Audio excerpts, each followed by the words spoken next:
Ya. Oke, selamat siang menjelang sore semuanya. Hari ini kita akan membahas tentang pencegahan kejahatan, khususnya kita bicara tentang 4 hal. Terlebih dahulu kita harus bicara tentang 4 hal yang menyebabkan terjadinya kejahatan. Karena kalau kita mau bicara tentang strategi pencegahan kejahatan, kita tidak bisa memiliki pemahaman atau belum memiliki pemahaman tentang kejahatan, maka strategi pencegahan kejahatannya mungkin tidak akan bisa terrumuskan dengan baik, ya. Tidak akan bisa terprogramkan dengan baik. Oleh karena itu, pemahaman tentang kejahatan dan mengapa kejahatan terjadi, sejak mengapa orang melakukan kejahatan, itu menjadi sangat penting. Dan kali ini saya akan membicarakan tentang mengapa kejahatan terjadi dan mengapa orang melakukan kejahatan. Tapi sebelumnya, terlebih dahulu saya harus bertanya atau mengingatkan kembali, ya, karena kalian sudah harusnya sudah paham apa itu tentang kejahatan, karena kalian kan sudah menyelesaikan mata kuliah pengantar kriminologi, ya. Tapi akan lebih baik kalau saya mencoba untuk bertanya kembali untuk merefresh saja pengetahuan kalian tentang kejahatan itu, atau definisi tentang kejahatan itu seperti apa. Baik, siapa kira-kira di antara kalian yang berani menjadi tangan untuk menjelaskan tentang kejahatan itu apa sih, terutama dari sudut pandang kriminologi? Ada yang mau menyampaikan pendapat? Oke, ya, silakan. Oke, kalaupun pada masyarakat secara umum mengatakan bahwa yang namanya kejahatan adalah pelanggaran hukum, tapi kita punya definisi kejahatan tersendiri yang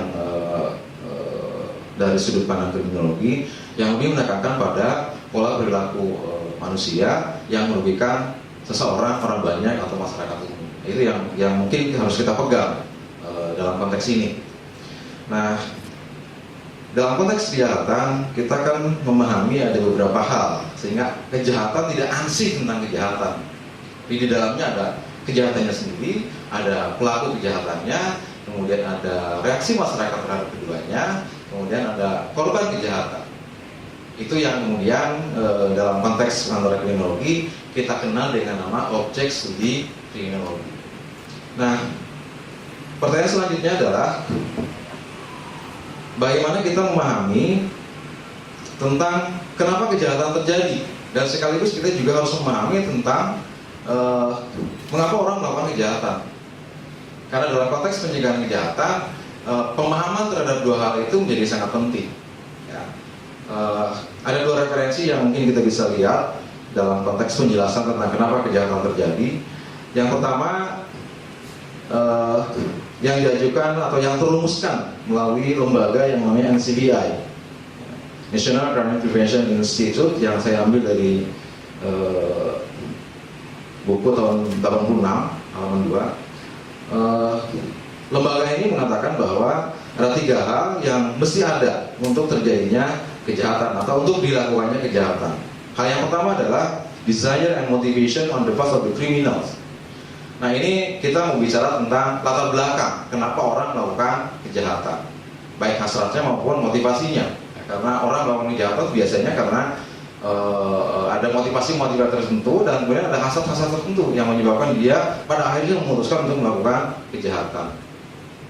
Kemudian yang kedua, skill and tools needed for commit the crime. Artinya untuk melakukan kejahatan itu perlu keterampilan tertentu dan perlu alat tertentu. Kecuali kejahatan yang sifatnya irasional, yang kemunculannya bisa saja begitu saja terjadi, ya. Dan kemungkinan juga pelakunya tidak pelaku yang sifatnya rasional seperti pada umumnya pelakunya, ya. Mungkin ini pelakunya punya penyakit jiwa misalnya gitu. Nah, untuk pelaku yang seperti itu, skill and tools-nya mungkin tidak terlalu diperlukan gitu, karena mereka sifatnya biasanya impulsif. Nah, kemudian yang ketiga, selain skill and tools, itu ada opportunity atau ada peluang untuk terjadinya kejahatan, ya. Dan karena itu kemudian NCBI juga sekaligus membantah kalau kita pernah menonton atau menyaksikan pemberitaan di salah satu media elektronik di kita di Indonesia yang selalu mengatakan bahwa kejahatan terjadi karena dua hal, niat dan kesempatan. Nah, ini sekaligus ingin menyampaikan bahwa menurut NCBI tidak cuma semata-mata dua hal. Ya, karena kalau semata-mata cuma niat dan kesempatan, tapi ternyata calon korbannya tidak ada, kemudian pelakunya juga tidak punya kemampuan untuk itu, maka kejahatan tidak akan mungkin terjadi. Oke. Yang kedua,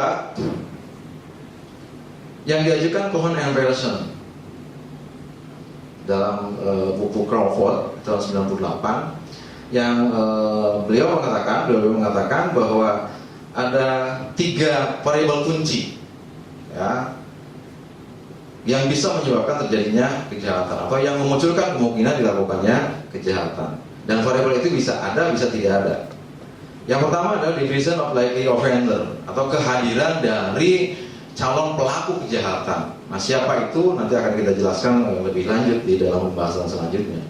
Kemudian yang kedua, division of suitable target, kehadiran calon korban.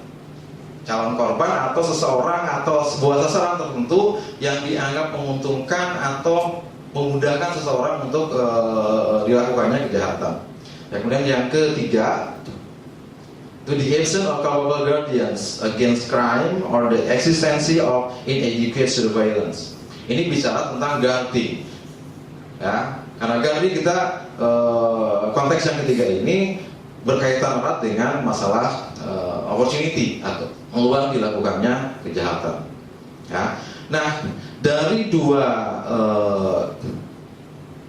pandangan ini, ya, kita bisa melihat bahwa antara keduanya ada beberapa yang hampir sama, tapi ada beberapa yang juga tidak sama. Kita coba lihat, misalnya desire and motivation atau or motivation on the part of criminal.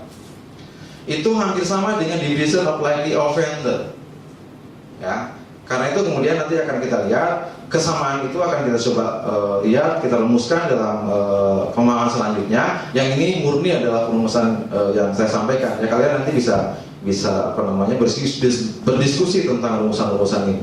Kemudian yang kedua, skill and tools. Di NCBI ada skill and tools, tapi kalau di bawah menurut pendapat Cohen and Pearson nggak ada skill and tools. Ya. Kemudian yang ketiga, di Cohen and Pearson ada division of suitable target, sementara di NCBI tidak dibicarakan itu. Ya. Kemudian yang keempat, ada the absence of culpable guardians against crime or the existence of an adequate surveillance.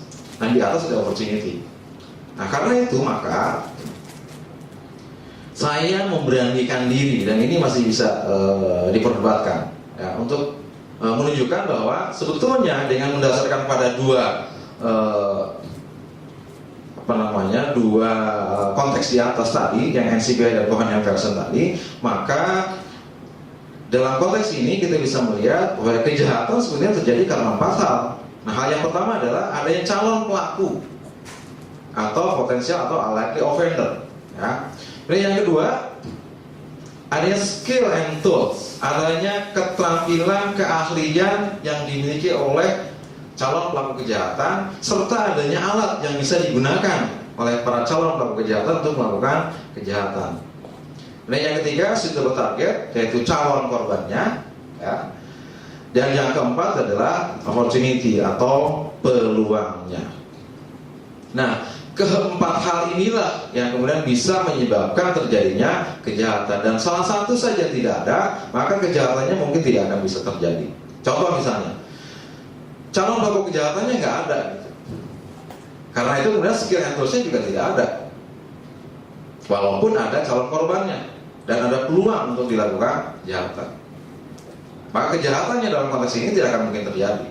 Begitu juga kalau calon pelakunya ada, dia punya skill, dia punya alat untuk melakukan kejahatan, tapi calon korbannya nggak ada, maka kejahatan juga tidak akan bisa terjadi. Begitu juga dengan peluang. Ya. Calon pelakunya ada, skill and tools yang dia miliki, kemudian suitable targetnya juga ada, tapi peluang untuk dilakukannya kejahatan itu tidak ada. Dan efeknya adalah kejahatannya juga tidak mungkin terjadi. Nah, Untuk bisa menjelaskan lebih lanjut tentang siapa itu calon pelaku, kemudian skill and tools seperti apa, security target seperti apa, opportunity seperti apa, kita akan membahas selanjutnya secara detail. Tapi sebelum itu kita bisa melihat bahwa dari keempat hal ini kita bisa nyatakan bahwa dalam konteks terjadinya kejahatan, maka dua hal yang paling penting adalah seperti ini, ya. Kita bisa melihat dan bisa menjelaskan bagaimana dan mengapa orang melakukan kejahatan, yang itu kemudian nanti akan mengarah pada disposisi kejahatan. Artinya kita akan bisa mengetahui bahwa orang dengan karakteristik tertentu dia akan punya kerentanan untuk melakukan kejahatan, atau punya kecenderungan untuk melakukan kejahatan, atau lebih mudah untuk melakukan kejahatan. Ya, sementara yang lain kita bicara tentang mengapa kok kejahatan terjadi pada setting tertentu. Gitu. Gambarannya misalnya, kenapa perkosaan banyak terjadi di tempat-tempat sepi, tidak ada orang. Ya, sementara pencopetan terjadinya di tempat-tempat yang crowded. Itu sekaligus menggambarkan bahwa ternyata kejahatan tertentu terjadi pada setting tertentu. Inilah yang kemudian kita sebut sebagai peluang untuk terjadinya kejahatan. Dan peluang itu bersahabatan dengan waktu dan tempat. Dan kalau kita mau bicara tentang pencegahan kejahatan, maka kedua hal ini perlu diperhatikan. Ya. Oke, sampai sini ada pertanyaan. Oke, baik. Ya. Kita lanjutkan kalau begitu.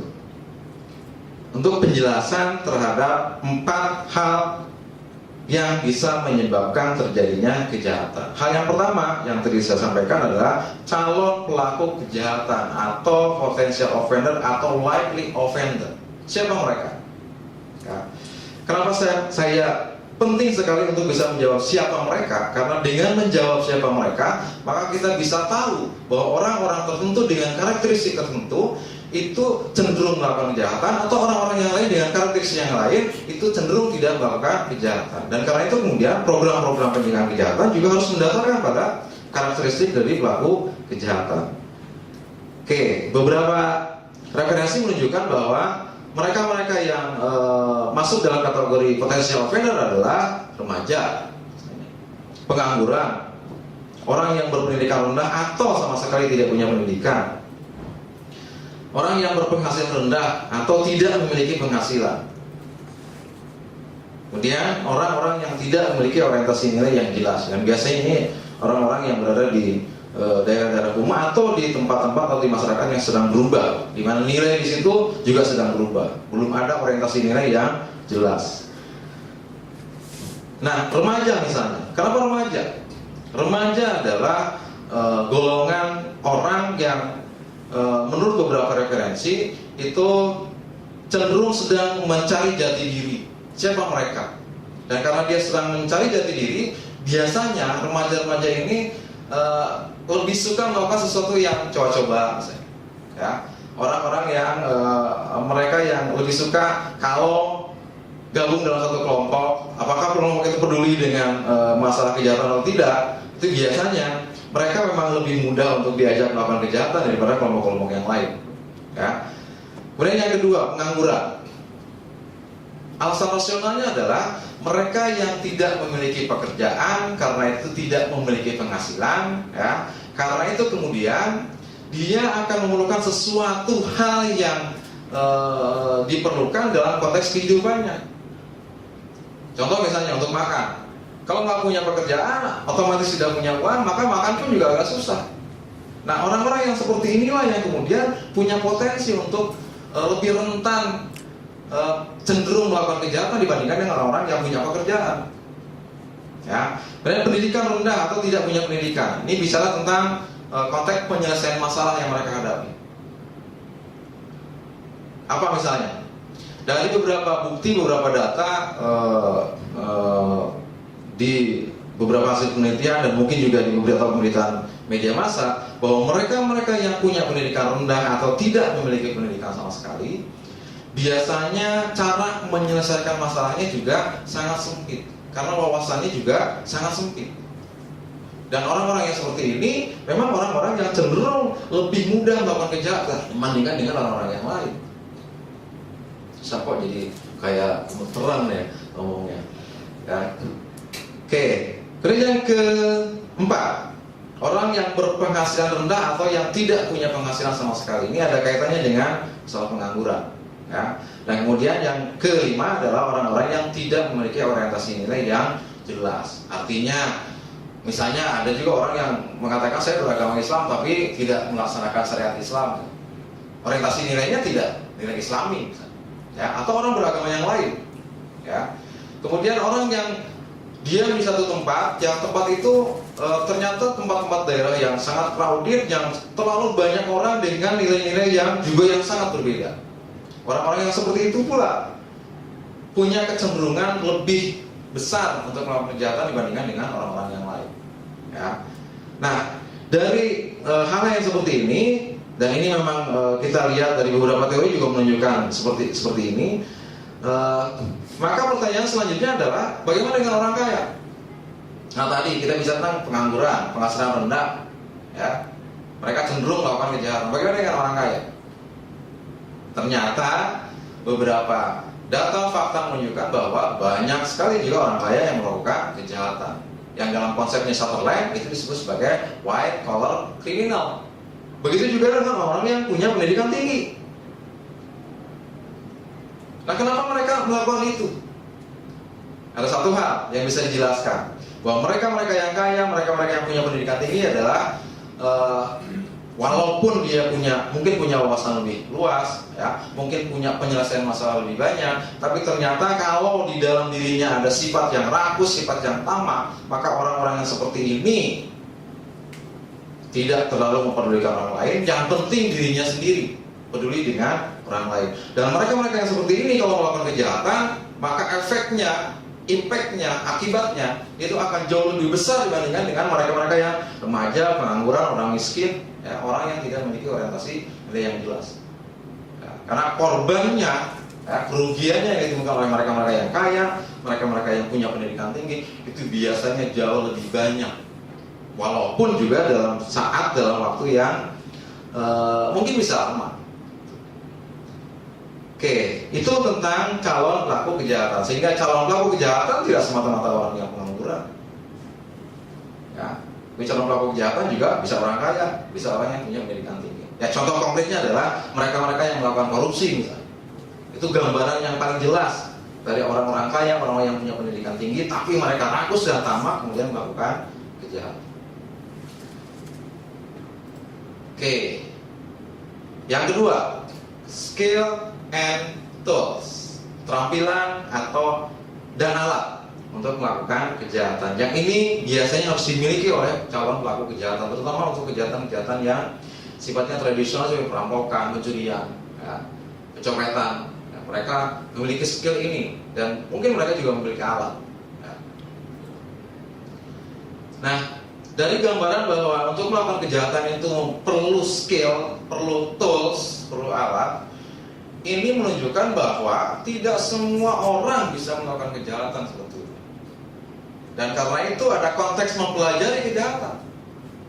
Bagaimana orang melakukan kejahatan supaya bisa nggak ketangkep, bagaimana orang melakukan kejahatan supaya tidak diketahui, ya. Dan bagaimana orang melakukan kejahatan supaya mendapatkan keuntungan yang sangat besar. Saya nggak tahu, mungkin terakhir ini banyak kasus mutilasi misalnya, ya. Dan salah satu motif kenapa pelaku kejahatan pembunuhan itu kemudian memutilasi korbannya, salah satunya adalah karena kalau korbannya termutilasi, diharapkan identitas korbannya itu tidak diketahui.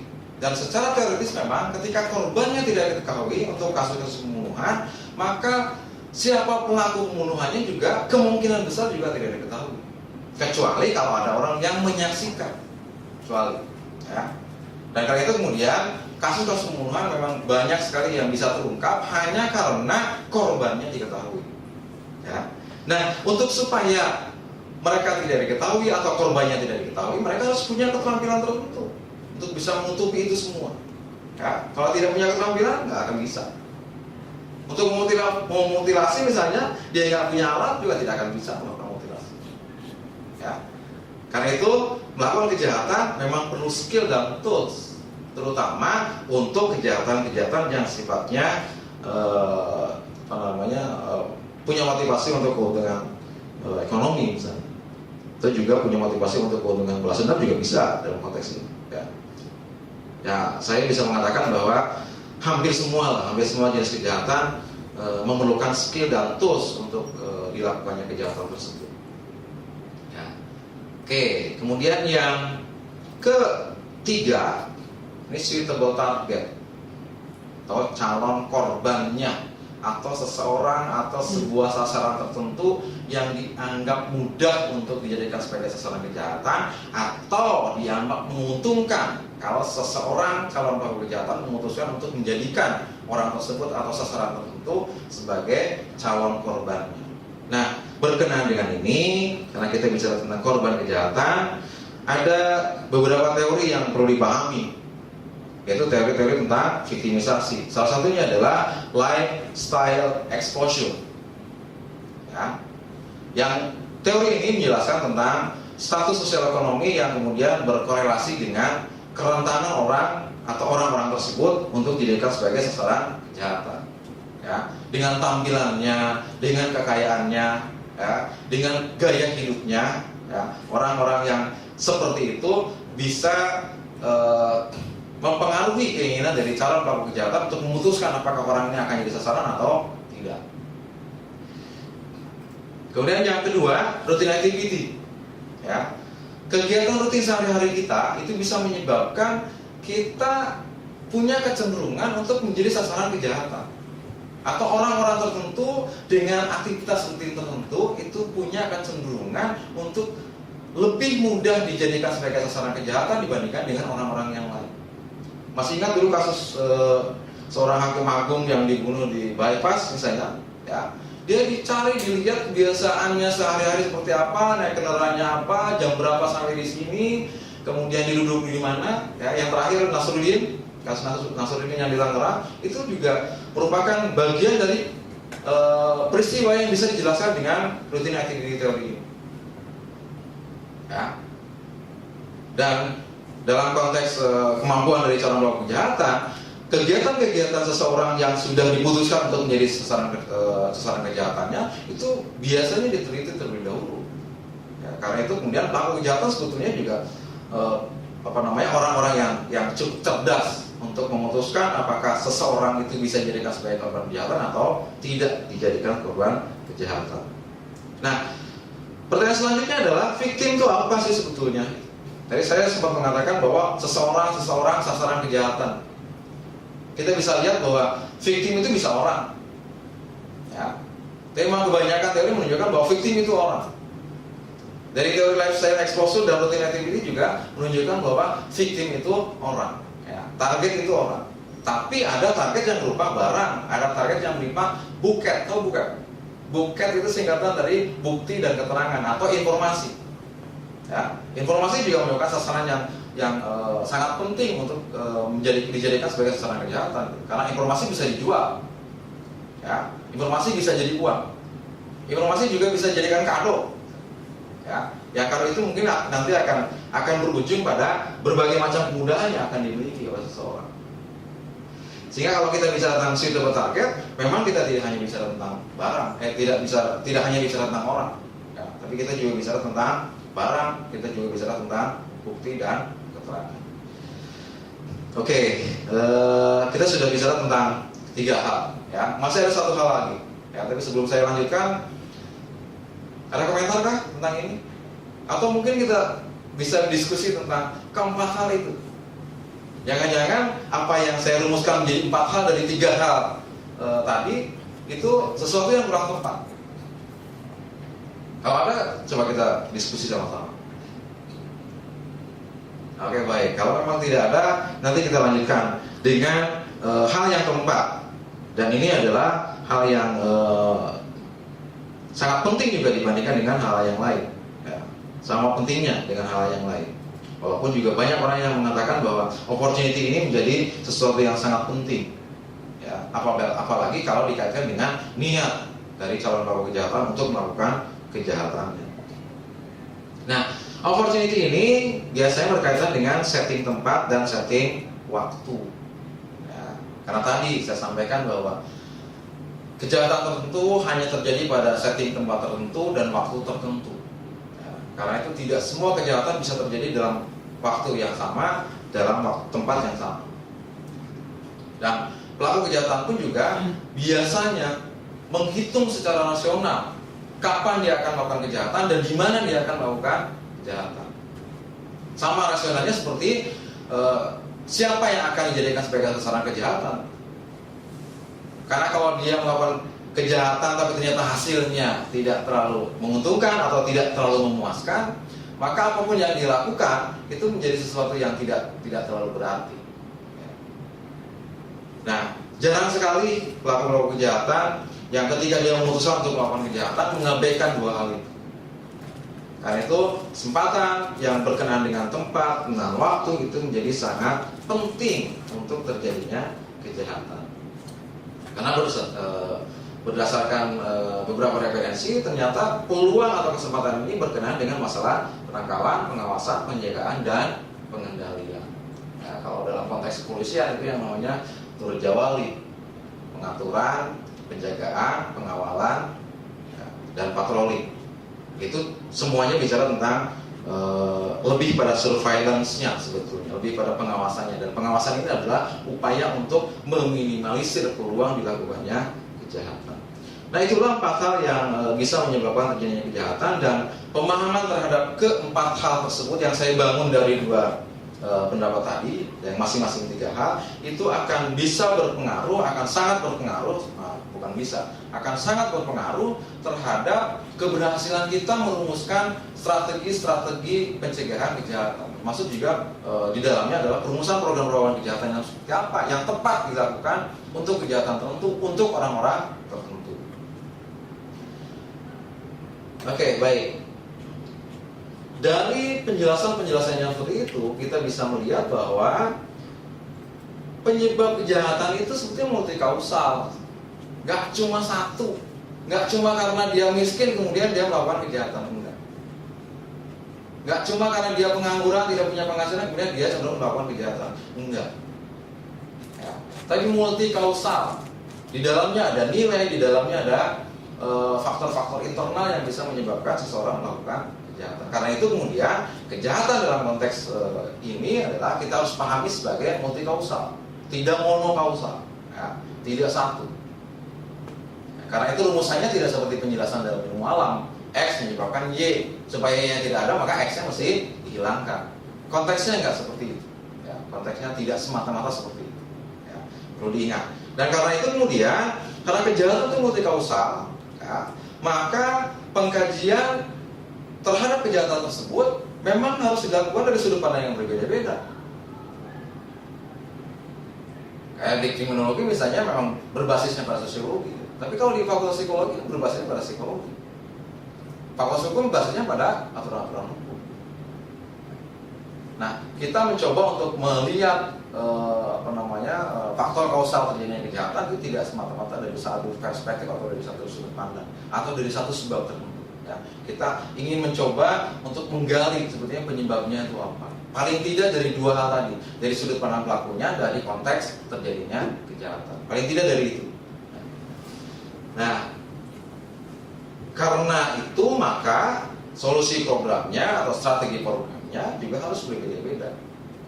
Untuk remaja misalnya, itu harus berbeda dengan bagaimana caranya menangani pelaku-pelaku yang orang dewasa. Karena rasionalitas dari mereka juga berbeda. Itu yang sangat penting dalam konteks ini. Jadi, solusi programnya juga berbeda. Remaja juga dibagi-bagi. Ya, untuk remaja SMP dengan remaja SMA misalnya itu juga berbeda. Karena berbagai latar belakang perilakunya juga berbeda-beda yang mempengaruhi. Mungkin juga keluarganya berbeda-beda. Ya, ada orang yang melakukan kejahatan atau kenakalan, ada anak yang melakukan kenakalan karena orang tuanya broken home. Tapi ada juga anak-anak yang orang tuanya broken home tidak melakukan kenakalan. Ya, itu yang perlu diperhatikan ya dalam konteks ini. Sehingga dalam perumusan strategi pencegahan kejahatan kita tidak bisa merumuskannya secara gebiah-uyah. Untuk kejahatan semuanya kemudian dirumuskan strateginya seperti ini, nggak bisa. Jadi rumusannya mesti kontekstual, tergantung dari kita mau kemana, apa yang mesti kita intervensi. Kalau mau kita intervensi adalah orangnya, maka kita cari kenapa orang melakukan kejahatan. Tapi kalau yang mau kita intervensi adalah settingnya, maka kita cari kenapa kejahatan terjadi pada setting tertentu. Itu yang mesti dilihat. Ya. Oke, baik. Nah, karena itu kemudian dengan berdasarkan pada pemahaman-pemahaman yang multi kausal, ya, kemudian program-programnya juga berbeda-beda, maka akhirnya ketika kita sudah memahami tentang 4 hal untuk terjadinya kejahatan, kita bisa menyampaikan pendekatan seperti apa sih yang tepat dilakukan untuk melakukan upaya-upaya pencegahan kejahatan. Ada 3 pendekatan yang utama yang perlu dipahami. Yang pertama adalah social crime prevention. Yang pendekatan ini bertujuan untuk menumpas akar penyebab kejahatan dalam tanda petik, ya, dalam konteks sosiologis. Kata menumpas itu perlu dipertanyakan. Sebab katanya kejahatan itu akan tetap ada selama manusianya juga ada. Kenapa? Karena nilainya juga berbeda-beda, manusia juga berbeda-beda. Ya, sasarannya juga berubah, dan karena itu kemudian kejahatannya juga mungkin berubah. Ya.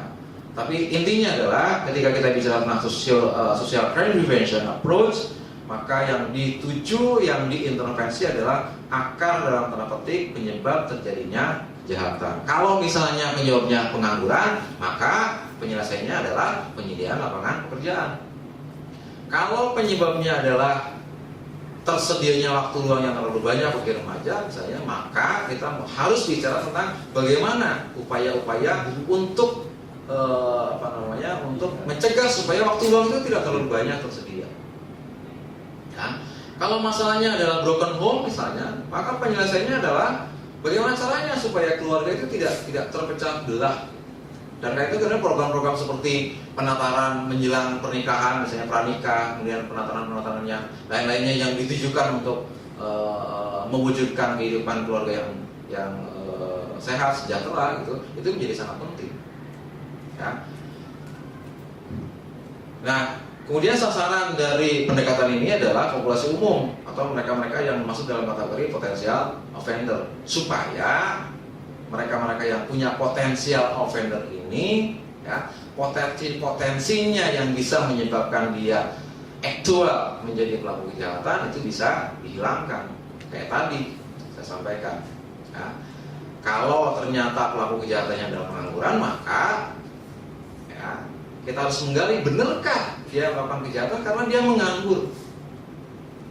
Artinya secara logika, kalau terbukti bahwa dia melakukan kejahatan karena dia menganggur, ya, maka itu bicara tentang dia melakukan kejahatan karena dia perlu hidup. Karena itu kemudian program yang tepat dilakukan untuk orang-orang yang seperti ini adalah penyediaan lapangan pekerjaan. Oke, ya, itu salah satu contoh saja. Ya, contoh yang lain mungkin kita bisa diskusikan di waktu yang akan datang. Nanti kita khusus akan bicara tentang social crime prevention approach. Ya. Nah, kebijakan-kebijakan yang biasanya dirumuskan melalui pendekatan social crime prevention ini atau pendekatan pencegahan kejahatan secara sosial ini, itu biasanya adalah kebijakan-kebijakan dasar. Karena tadi berupaya untuk menumpas akar penyebab dilakukannya kejahatan. Kebijakan pendidikan, kebijakan kesehatan, kebijakan tentang remaja, kebijakan tentang penataan kota, kebijakan tentang penataan lingkungan, ya, dan kebijakan-kebijakan lainnya yang sifatnya memang kebijakan-kebijakan dasar. Karena itu maka, ya, melalui pendekatan ini, hasil yang akan kita lihat, ya, hasil yang akan kita rasakan itu tidak seperti kita membalik telapak tangan. Kalau kata orang Sunda mah, dari nangkap jadi nangkup. Orang Sunda bilang, pernah ngerti nggak? Ya udahlah, nanti saya jelaskan. Yang namanya nangkap begini, yang namanya nangkup begitu. Ya, tidak seperti itu untuk program-program social crime prevention. Ya. Nah, karena tidak seperti kita membalik telapak tangan, maka hasilnya pun juga baru akan bisa kita rasakan dalam jangka waktu yang lama, 5, 10, 15 tahun yang akan datang. Perbaikan metode pembelajaran misalnya, ya, itu bisa kita lihat hasilnya baru dalam waktu 5, 10, 15 tahun yang akan datang. Perbaikan kurikulum juga begitu. Ya. Penyediaan lapangan pekerjaan juga begitu. efeknya baru akan kita bisa lihat nanti di masa yang cukup panjang dan perlu waktu yang sangat lama. Apakah ini bermanfaat? Bermanfaat. Asal ketika masalahnya ada, langsung ditangani. Jangan kemudian orang mengatakan bahwa aduh ini mah jangka waktunya panjang lah, udah biarin aja gitu. Wah, itu akan menjadi masalah yang lebih rumit lagi di masa yang akan datang. Jadi ketika ditemukan misalnya ada terlihat bahwa beberapa pelaku tindak kejahatan tertentu ternyata polanya seperti ini. Oh, mereka ternyata banyak yang menganggur. Harus dilihat kenapa dia menganggur, ya, apakah lapangan pekerjaan tidak ada atau keterampilan yang tidak punya. Terus dilihat itunya. Nah, kalau itu sudah dapat, maka intervensi programnya juga akan lebih mudah. Ya, tapi efek dari penyediaan itu apakah kemudian akan begitu saja? Enggak. Biasanya untuk pendekatan-pendekatan seperti ini baru bisa dilihat hasilnya setelah tadi saya sampaikan dalam waktu yang cukup panjang. Ya. Nah, ini berbeda dengan pendekatan yang kedua. Pendekatan yang kedua dinamakan sebagai situational crime prevention atau pendekatan kejahatan secara situasional yang memperhatikan waktu dan tempat terjadinya kejahatan. Ya, kalau ini tujuannya adalah untuk mengurangi kesempatan. Karena kejahatan katanya bisa dilakukan karena kesempatannya ada. Nah, sekarang gimana caranya supaya kejahatannya tidak dilakukan? Maka meminimalisir peluang atau kesempatan dilakukannya kejahatan adalah hal yang juga penting. Ya. Dan ini banyak disukai. Ya, bahwa sekian banyak kelompok masyarakat. Kenapa? Karena tadi kalau yang social crime prevention tidak seperti membalik telapak tangan, kalau yang ini seperti membalik telapak tangan. Contoh misalnya, pintu dikunci dengan tidak dikunci, ya, itu bedanya sangat jauh. Pintu yang tidak dikunci semua orang bisa masuk. Tapi kalau pintu yang dikunci, maka cuma orang yang punya kunci yang bisa masuk. Begitu juga dengan pagar.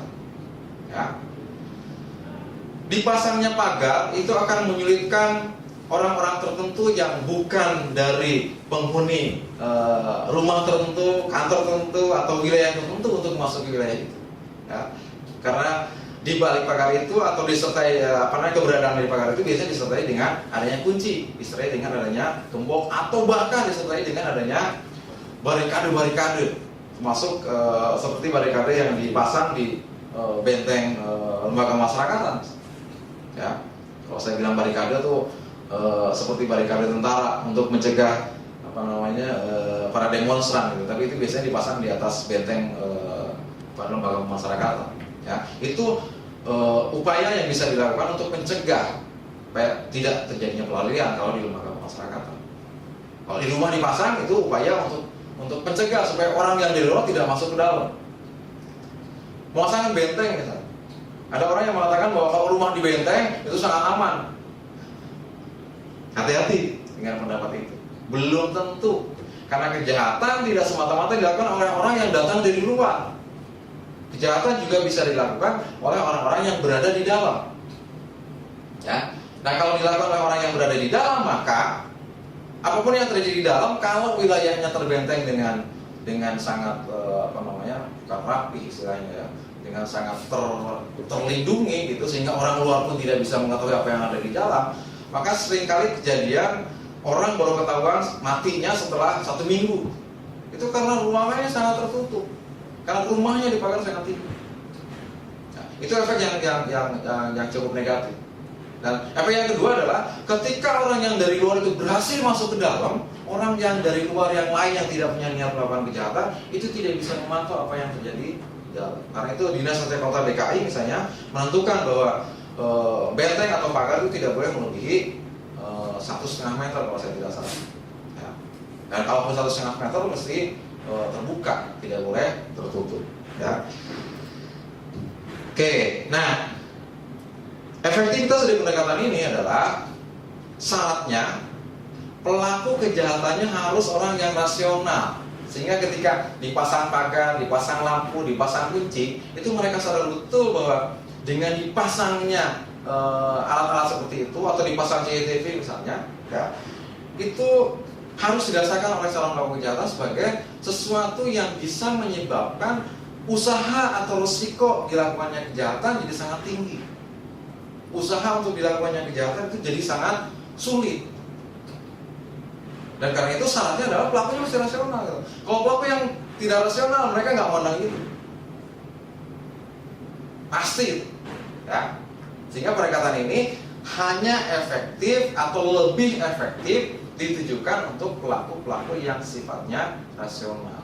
Dia punya motif tertentu, misalnya motif keuangan, dia punya latar belakang tertentu, gitu ya. Dan dia punya keahlian tertentu untuk melakukan kejahatan di satu tempat tertentu di waktu tertentu. Ya. Nah, karena tadi yang diintervensi ada kesempatannya atau peluangnya, maka saya kembali menyampaikan bahwa ini berbeda dengan pendekatan yang pertama. Hasilnya bisa langsung diketahui. Pasang lampu di luar rumah dengan terang misalnya, itu efeknya berbeda dengan kalau rumahnya tidak dipasang lampu sama sekali. Efek terhadap keinginan seseorang untuk menjadikan rumah tersebut sebagai sasaran kejahatan. Ya. Atau orang, ya. Orang kelihatannya gagah gitu, orang yang kelihatannya kuat, orang yang punya temannya banyak gitu, kalau jalan berteman banyak gitu, itu resiko untuk dijadikan sebagai sasaran kejahatannya jauh lebih rendah dibandingkan dengan orang yang datangnya sendirian lewat tempat sepi malam hari. Itu beda, ya. Makanya kemudian kalau kita tidak ingin dijadikan sebagai sasaran kejahatan, kita harus tahu betul, ya, kerangka berpikir dari calon pelaku kejahatan atau para pelaku kejahatan, terutama untuk kejahatan-kejahatan yang pelaku kejahatan yang sifatnya rasional seperti ini, ya. Tapi yang namanya takdir dalam tanda petik gitu, seringkali kita ketemu dengan orang-orang yang tidak rasional, tapi orang tersebut punya sifat-sifat impulsif gitu. Kita baru mulai sedikit aja dia bilang apa lo? Gitu. Ya. Orang-orang yang seperti itu agak sulit untuk masuk dalam kategori yang ini. Mungkin kita harus masuk ke atas, harus dicari kenapa dia seperti itu, kenapa orangnya cenderung impulsif, kenapa orangnya cenderung kasar. Mungkin ada latar belakang tertentu yang menyebabkan dia memiliki sifat-sifat atau karakteristik perilaku yang seperti itu. Ya. Oke, dari dua pendekatan ini agak beda memang. Sesuai prevention approach dan situational prevention approach. Yang satu ditujukan untuk calon pelaku kejahatan, yang satunya ditujukan untuk mengintervensi peluang dilakukannya kejahatan oleh calon pelaku kejahatan. Ada pertanyaan lagi tentang ini? Oke. Kalau enggak ya sudahlah, kita lanjutkan saja ke pendekatan yang ketiga. Nah, ini saya bisa menyampaikan bahwa sebetulnya pendekatan yang ketiga ini bisa disebut, bisa dianggap, ini kembali lagi ke pendapat saya, ini merupakan gabungan dari pendekatan yang pertama dan kedua, ya. Tapi berbasis pada komunitas masyarakat. Artinya kita bicara tentang pemberdayaan masyarakat, ya. Kita bicara tentang pencegahan kejahatan yang sifatnya swakarsa, pencegahan kejahatan yang sifatnya kolektif, ya. Yang kalau ada kejahatan di satu tempat tertentu itu harus dianggap sebagai hanya kebetulan saja di tempat tertentu, ya. Atau hanya kebetulan saja orang tertentu, rumah tertentu pada saat itu dianggap sebagai orang yang sangat menunjukkan untuk dijadikan sebagai sasaran kejahatan. Tapi mungkin di tempat yang lain, di saat yang lain, bisa saja rumah orang yang lain yang dijadikan sebagai sasaran kejahatan. Karena itu kemudian pendekatan pencegahan kejahatan dengan berbasis komunitas lebih mengarah pada bagaimana mengupayakan pemberdayaan masyarakat supaya mereka bisa melakukan pencegahan kejahatan secara kolektif, ya. Dan ada beberapa syaratnya gimana supaya bisa kolektif, gimana supaya bisa, kalau ada istilahnya sama rasa gitu. Kalau ada kejahatan tertentu di terhadap orang tertentu dalam satu komunitas tertentu, itu dianggap sebagai juga kejahatan bagi dirinya sendiri yang tinggal di tempat itu, ya. Nah, kalau saya menggambarkan secara sederhana, yang namanya pencegahan kejahatan secara kolektif adalah pencegahan kejahatan yang dilakukan bersama-sama oleh komunitas, ya, untuk kepentingan komunitas, ya. Karena itu, maka syarat untuk bisa terjadinya pencegahan kejahatan dengan berbasis pada komunitas adalah terciptanya kohesi sosial yang tinggi. Oke, waktunya sudah habis nih. Itu di luar sudah pada nunggu ya. Saya pikir pertemuan kita cukup sekian, dan nanti kalau ada hal-hal yang perlu dipertanyakan mungkin kita bisa bicara diskusi di pertemuan selanjutnya yang akan datang. Terima kasih atas perhatiannya. Assalamualaikum warahmatullahi wabarakatuh. Selamat sore.